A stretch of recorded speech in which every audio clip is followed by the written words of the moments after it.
Although the unemployment rate ticked up in October, it remains at near 50-year lows, and despite the GM strike and the U.S. Census dismissing a large number of temporary people because their assignments were completed, overall job growth was relatively strong, but temporary help services slipped.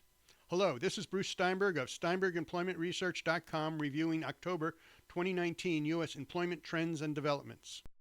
The unemployment rate incrementally rose 0.1% to 3.6% in October because the labor force expanded by 325,000 while only 241,000 more people were employed, and there was an increase of 86,000 in the number of unemployed people, and there were 118,000 fewer people considered as not in the labor force. In other words, the labor force expanded faster than people could get hired. Despite striking workers do not receive a paycheck from their employer, so those jobs are not included in the overall job count, nor are those workers considered as unemployed.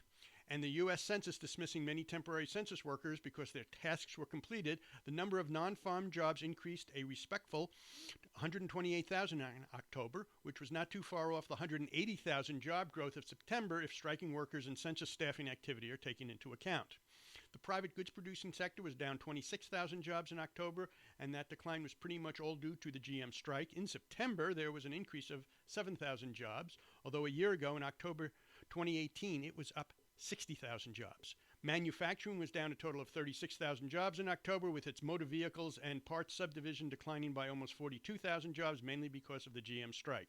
In September, manufacturing was down 5,000 jobs, and a year ago in October 2018, manufacturing was up 29,000 jobs. The construction sector continued to build jobs and gained 10,000 jobs in October after increasing by essentially the same amount of 11,000 in September. A year ago in October 2018, it added 25,000 jobs. Mining and logging was flat in October after adding 1,000 jobs in September. A year ago in October 2018, it was up 6,000 jobs. The private service providing sector increased by 157,000 jobs in October, which was essentially the same as the 160,000 it gained in September. However, a year ago in October 2018, it increased by 225,000. The retail trade sector's performance reversed its recent trend with a gain of 6,100 jobs in October after adding a similar amount of 6,700 jobs in September. A year ago in October 2018, it contracted by almost 10,000 jobs.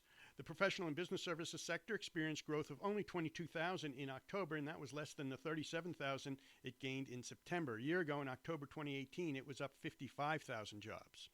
The education and health services sector added 39,000 jobs in October, and that was less than the 49,000 it increased by in September. Hiring in home healthcare services continued and added 4,200 jobs in October, although that was less than the 4,700 job increase of September.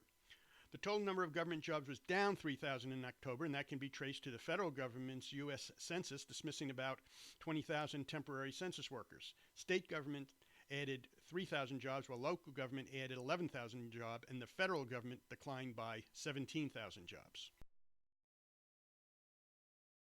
The number of temporary help services jobs in October was 3,040,400, and that works out to a 0.3% decline from September and a 0.2% year-over-year decline. The trend for the past year has been essentially flat.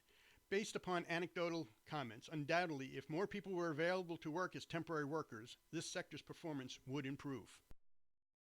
In October 2019, temporary help services market share of all jobs fell to 2.0010%, well below a year ago in October 2018 when it was 2.0320%, and 2 years ago in October 2017 when it was 2.0145%. Despite a strong jobs report, two events occurred this week that point to a weakening economy. First, the advanced estimate of U.S.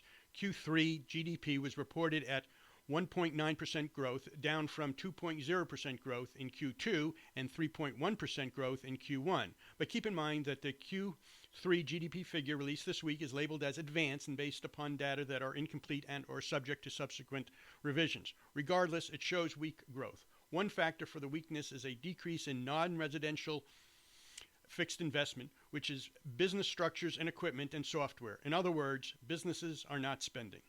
The other event was the Federal Reserve Board reducing interest rates this week in order to stimulate the economy and more spending.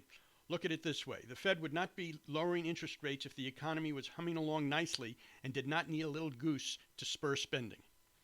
This has been Bruce Steinberg, and this is just a brief sample of the employment data and analysis we provide.